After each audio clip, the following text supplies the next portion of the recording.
Now on VCA 885, where the Valley comes alive, we're covering all things sport in the Swan Valley.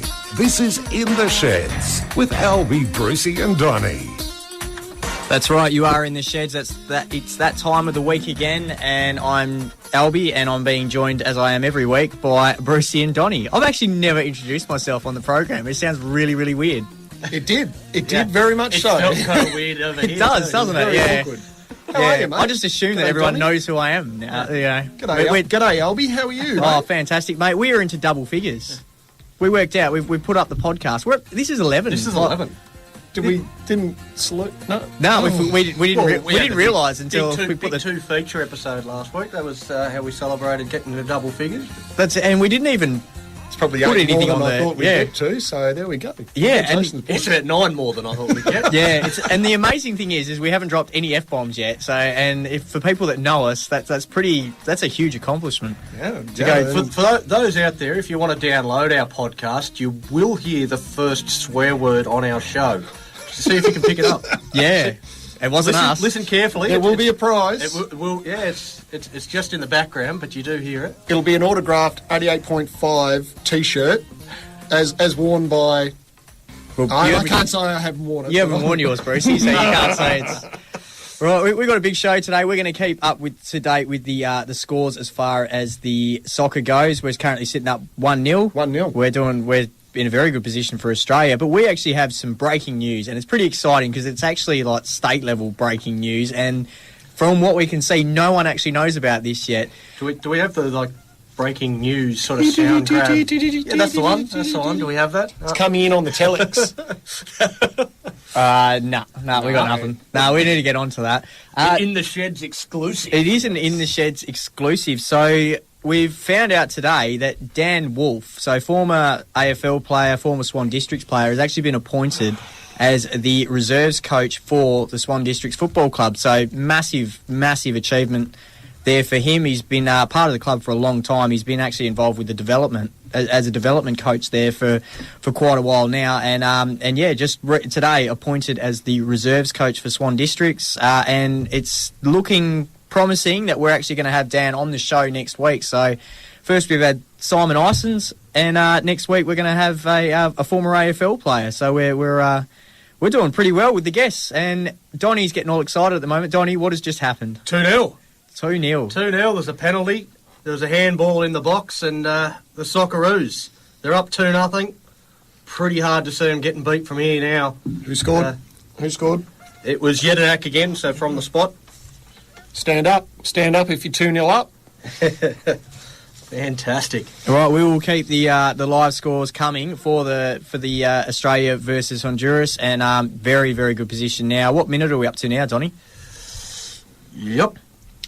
Good question. We'll 70 seconds, 72 minutes in. 72 minutes. So, yeah, getting into a very good position now, and it's good to see Brucey at the same time is doing his homework that we were meant to do yesterday, which was pick his 11 for the... I've got a job, and I actually... We all have a job, okay? Yeah, we'll deal about that one later on. All right. Okay. All right, well... Now that we've got our breaking news out of the way, which I was very excited about, because when I got told that story, I quickly had a look and I could not see anywhere that had actually reported on that yet. So an 88.5 FM exclusive with Dan Wulf being appointed the reserves coach for the Swan Districts Football Club. So well done, Dan. And looking forward to getting him on the show next week and having a chat about his AFL career, his waffle career, and his future with Swan Districts as a reserves coach. Well, Swan Districts are definitely going through a big change up through the whole system through there, you know. So it'll be interesting to see how they proceed next year. So and from a waffle point of view as well. I don't know if it's not on the list there, but yeah, Sharad Wellingham going to East Perth. Yep. What the hell's that about? But we move on. Yeah. Good work, East Perth. Yeah. Oh, well, delist him and then sign him. Well, that's where he was playing all his football for the this season anyway. He didn't go back to Perth. He didn't go back to his club where he got drafted from. But anyway, he's a crab. Unscripted controversy corner. Yeah, and Jamie Bennell, I think, has just signed with Swan Districts as well from what I saw. So it's another former Eagles player that's come back to Swanee. So that's good for us. Hopefully he has a good season as well. We'll get into the cricket, and I think we'll get stuck straight into the... we'll get into the Rangers to start with. So first grade. Now, we spoke about this last week. They bowled themselves into a really, really good position, then batted very poorly, and we were waiting to see how day two would go, and that was against Forestfield. Now, they've lost the game outright, but it's a very, very short margin. Well, I think the key to this game, and I think a big props to Forestfield here in this match, they didn't have to declare. So 7 for 98, they declared in their second innings, and they made a real match of it. So by declaring at that point in the game, it was possible for the Rangers to come out and win the game. They've had a really good crack at it and come up just 9 runs short of winning outright. And that's full credit to Forestfield for actually having a crack at and themselves trying to win the game outright rather than just batting it out to a draw. Yeah. They've given the game a chance to get a result, and it ended up being a fantastic game because of it. So 147 to win off about 40 overs. So very, very achievable. Yeah, very doable. And that they were good enough to get the wickets they needed to get the win. Yeah, Cannell with 44 in that second innings off 44 balls, and he did the job with the ball in the first innings for us as well. So a good all-round performance from Ryland. And not only that, he's the bowling as well. He got a sixer in the first innings as well. 31. Yeah. No, well, yeah, it's like you said. Well done to Forestfield. For one, they're going for the outright victory, which, let's be honest, in the 2-day format, we haven't seen too many outright victories. So really good of them to kind of have a real crack at this. You know, they've obviously felt like they could pull it off, and they did. And a good effort by Ellenbrook to try, chase it down, and just really good bowling by Forestfield to get it done. Aaron Diss too deserves a bit of a pat on the back. He's the bloke that does all our summaries for us. How's he going, mate? And he comes out, gets 6 for 39, so 7 for 98. I think they wore all up, and Aaron Diss gets 6 for 39. Can we help you there, Brucey? No, I'm fine. I'm just doing nothing.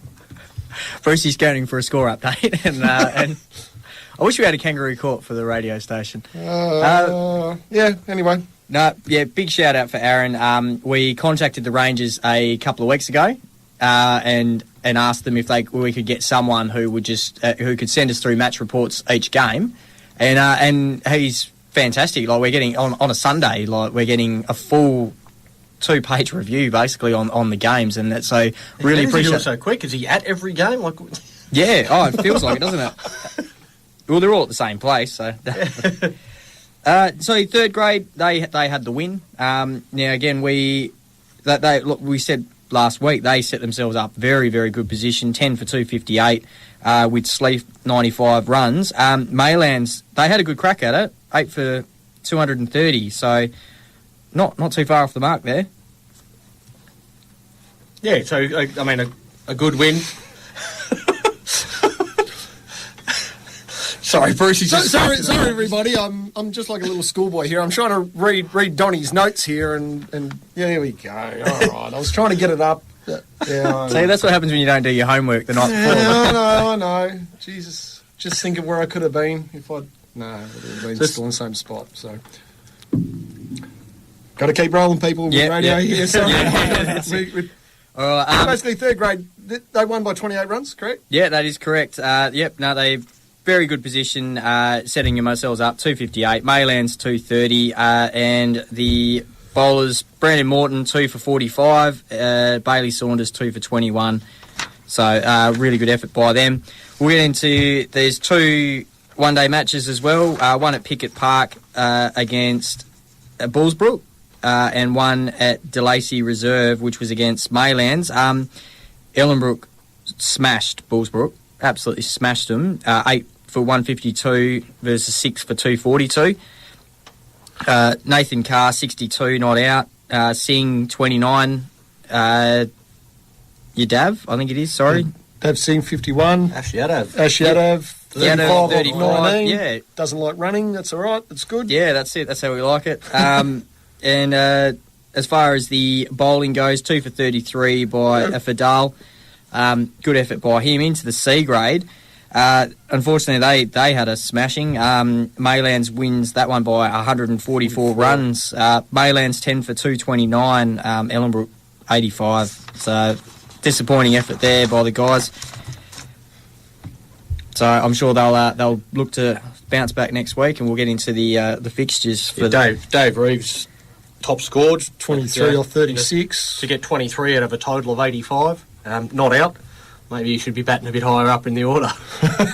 Well, he could have been. Yeah, he's probably open. Yeah, a very long day.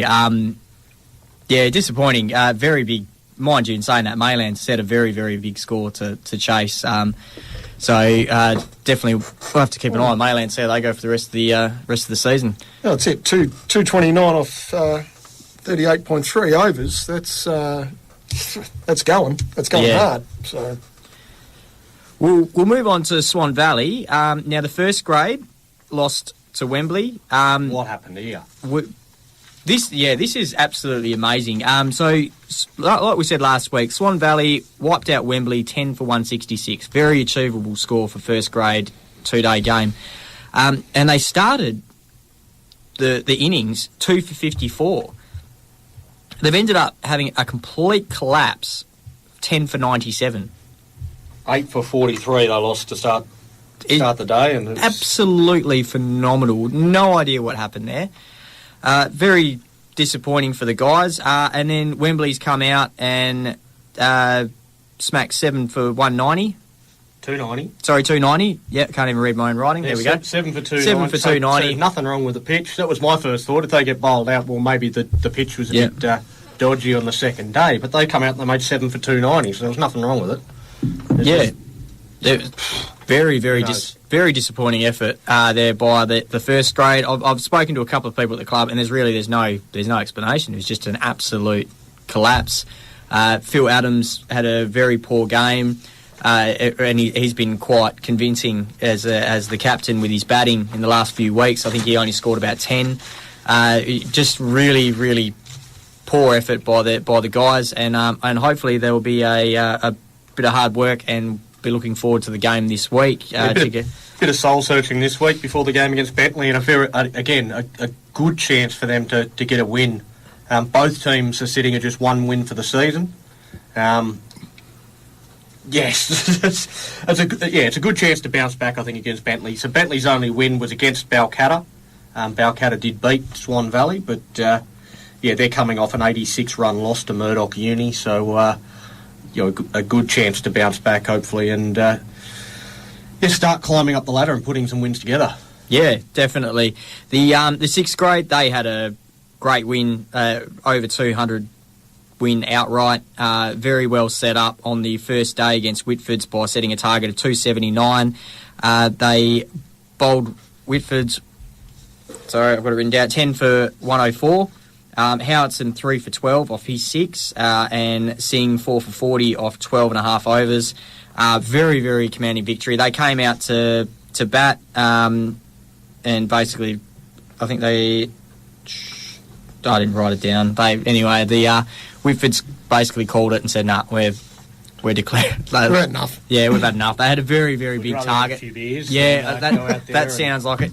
Now, interestingly on this as well, now we mentioned a couple of weeks ago in regards to the sixth grade with the match being declared a dangerous pitch. Dangerous pitch. Now, I've sought clarification from the captain on this game, and he said that they've rocked up and they've gone, we can't play on this pitch. It was absolutely soaking wet. It was just cracked terrible. The umpire was relatively new, and the club wanted to go ahead as well. So Swan Valley's gone out to bowl. First bowl is ricochet has gone just outside leg and bounced straight up into the batter's head.